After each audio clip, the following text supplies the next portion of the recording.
turn around. There's all these old buildings. There's a fly on the outside of the window. He's gonna get blown off. Hey, what are all those buildings? I don't know. I think Carlsbad is just a place. I think that's the museum over there or something like that. I don't know. I don't know. The National Park Service maintains this place, and it's pretty nice. It's really nice. It's, you know... They do a good job. It's like top tier, like the Smithsonian or something like that. Like they got it together. All the landscaping is really nice. The gift shop Think of is president perfect. we had over 100 years ago. Yeah, I mean... So... I'm not even being sarcastic. Teddy Roosevelt. That's why we has it together. The National Park Service, and it's pretty cool. It leans towards potentially being a tourist trap, a little bit. You can make it a tourist trap if you want to buy the little stuff. Yeah. But it's a genuine attraction. It's really not a good like place. made up. It's a darn natural wonder, I guess. So. One of the cool things about them maintaining this place is the scenic ride. It's 7 miles from the main road. Main road, state road. 7.2 miles or something like that. Yeah, 7 miles. Here's my favorite tree, the Ocotillo tree. I think I'll make this a separate video. No, you're not pointing at the Ocotillo tree. Oh, you're pointing at me. Yeah. See, I like the Ocotillo trees. This is the Ocotillo trees. See, I like those. They're pretty cool. I don't know why I like those. Succulent type tree thing. It's a cactus. They have all kind of cool things, and it's all professionally landscaped. But this little windy road, I mean, when I say windy, I mean like full 360 switchbacks. And cliffs and stuff like that. At 40 mile an hour speed limit, there's places I'm not comfortable going 40. I got to go slower than that. But it's whiny switchbacks, all that kind of thing. It's kind of fun. So it's a neat little drive, and I'm just going to try and show as much of it as I can. And I'm making it its own video, so if it doesn't interest you, you don't need to waste your time, because that's the only thing this is going to be. So this is coming from the cave entrance visitor center area. Once we get over this hill, you'll see it gets more and more interesting.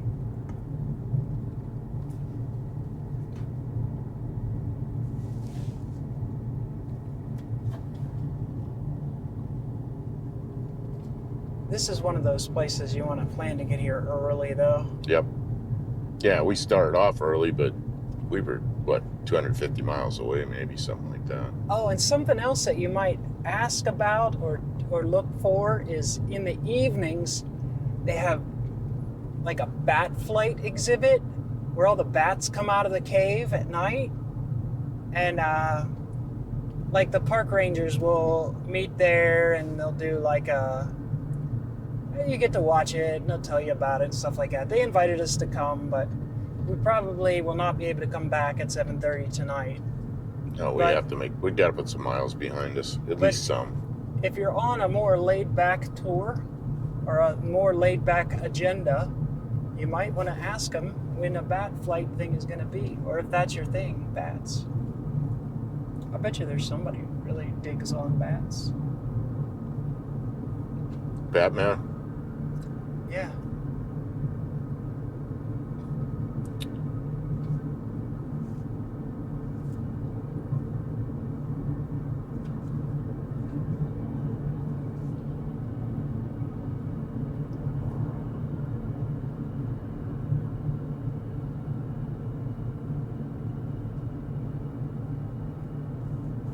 Why is it falling rock?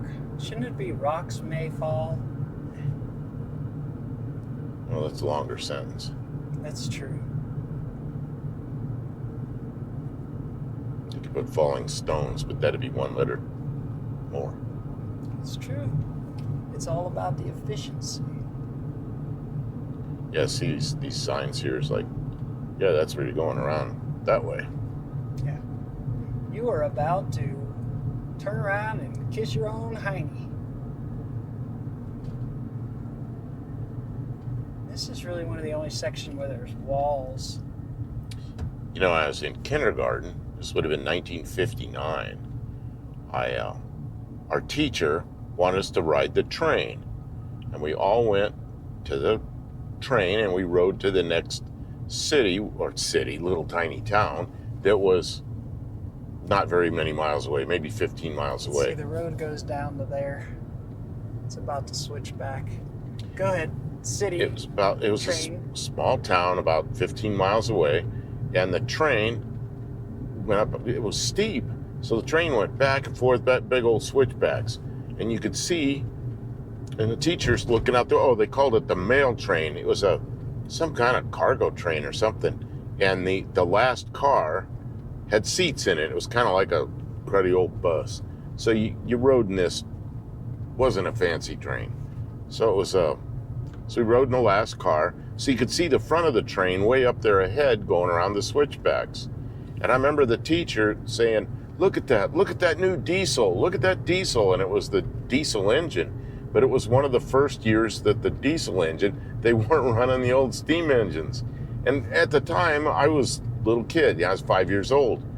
Probably never seen a steam engine. I'd only seen the diesel ones. But she was an older woman.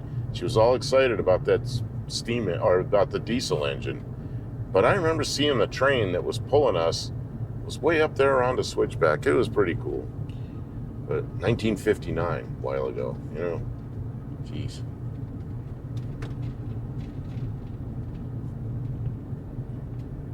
This is actually a little nicer going down.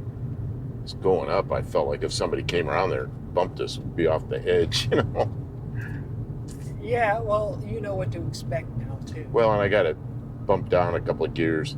I got it locked in. It's like a simulated fourth gear in the CVT, and I don't have to worry about it running away from me at all.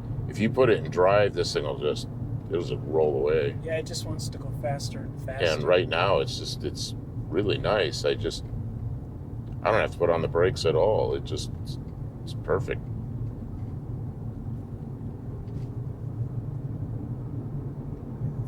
I'm going a little slow, but nobody's behind us. If somebody gets behind us, I'll pull into one of these pullouts and let them go by if they want to go faster. Not really a place that should be setting speed records, though. They should do a special event for the people that want to go fast. You can come during... You're going to get a twin-engine go-kart. Yeah, you can come during twisty and turny season. Ontario Motor Speedway in California, which had a short life. They built it. It was brand new. It was a heck of a facility. And it was supposed to be a clone of the Indianapolis racetrack. And it was, except it wasn't made out of bricks. It was paved with, I don't know what, tarmac? Concrete? I don't remember. I think it was black. And they used to have stock car races there, NASCAR, and they had IndyCar races there. And I used to go to them, and it was really fun. But one of the pre-shows they had before the race, almost better than a race, they had go-karts there one time, and they had these twin-engine go-karts, little tiny go-karts with 2-cycle engines, and they were going around that 2.5-mile oval at 160 miles an hour. The driver's feet are right up by the front wheel. They're the leading edge, They're going 160 miles an hour around there, like several laps. It was a pretty exciting race. I don't know if I'd want to go 160 in a go-kart, but they were doing it.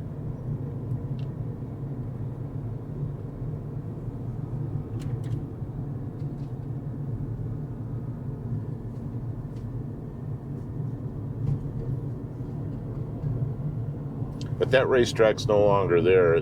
I don't know how long it lasted, 8, 10 years, maybe 12, I don't know. But property got sold, and I think it's all housing now. Apartments or housing or something. It's in Ontario, California, which is east of Los Angeles. It all got gobbled up by the city.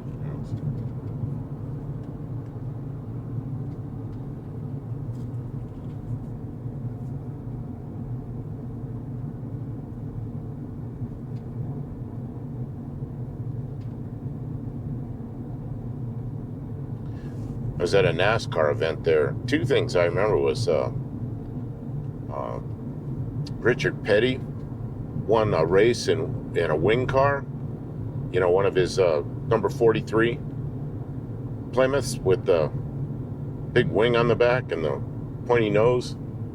And he blew the engine right as he went across. He'd been having trouble with the engine the last few laps. They changed the spark plugs. He got back out there, leading again, and he went across the finish line.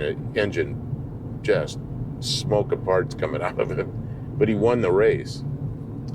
And then the pre-show, I don't remember which race it was because I went to many races there, but you remember a TV show called Room 222?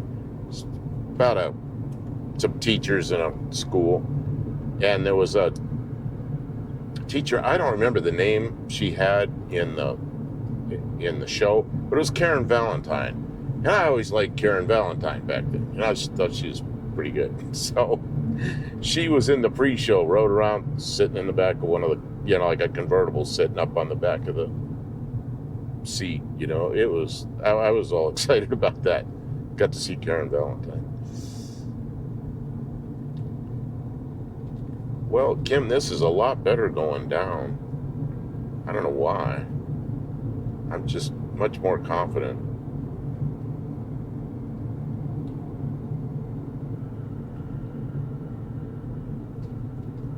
Well, coming up, this CVT transmission, a lot of people are afraid of them. I've had pretty good luck with them, but I do know what it is, and I don't want to work it real hard, so I try to keep the RPM range where I want it. I don't want to hurt it, especially this far away from home. So I'm pretty careful with it. And that's part of the stress, going up steep hill with, what's it saying? Oh, it says I'm going, 30. Oh, I am. I'm within the speed limit. I'm thinking, why is it flashing at me? I'm not going over 40.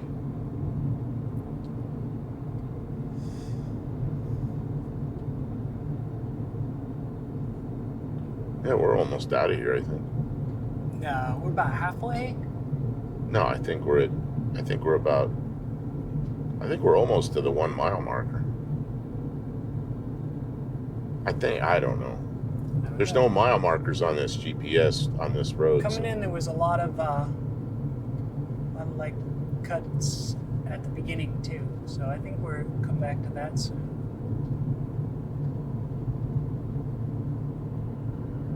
No passing next 2 miles. That's okay. There's nobody to pass. I think we about closed the place down. Yeah. Yeah, they were nice. They were Yeah, polite. they were.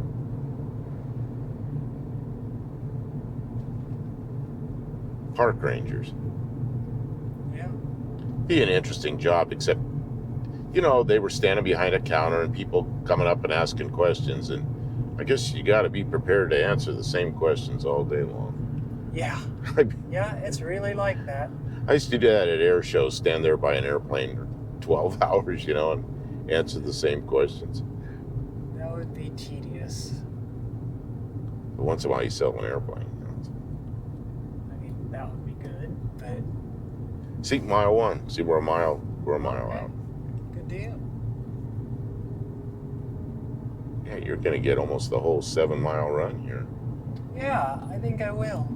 Going up seems like it took so much longer, but Well, it's because you didn't know what to expect. and I wasn't. It did feel like a lot longer going. I wasn't going any slower. I wonder if during the busy tourist season, this road doesn't just back the whole way up. Can you imagine? Like in Pittsburgh, the entrance to the zoo, this road would be backed halfway Well, I know one end to the other. you Just sit in it. you lived in Pittsburgh. Did you ever go to the zoo? Oh yeah. We I went to w- the zoo a couple times a year. I went to the Pittsburgh Zoo once, and it was a good place. It was a pretty good place. We'd get our zoo memberships. There's a big playground there for the take the kids to. And There were, animals, and the best there's zoo. the aquarium there. And The best zoo I was ever in was New Orleans, but they had a big old flood and everything, and I don't know if that zoo is back up and running, but it was really cool because there were tunnels, and the people went in the tunnels, and then you could go up into the areas where the animals were in these little plexiglass domes. Oh yeah, And you'd be up in there, and you'd be the same height as like the dig a tunnel guys. Oh man, it was, They have one like that at the Pittsburgh Zoo. really the Yeah. animals had the run of the place, and the humans went in the tunnels. You were the And ones there's that. some eagles, It big was pretty birds cool. up there. So this is the entrance. This is the beginning of the whole thing. So Yep. there you go. Carlsbad Caverns National Park. That was the ride from beginning to end. Better in person probably, but what'd you think? Was it an interesting ride at least? Yeah, I'm not going to ask if it was worth Okay, it, but I'm it was a an little interesting ride. disappointed that we didn't get to go down in the caverns, but Yeah. then you got to do some walking, and I'm not really up to it. So maybe it worked out well For the the way best. we did it. Yeah.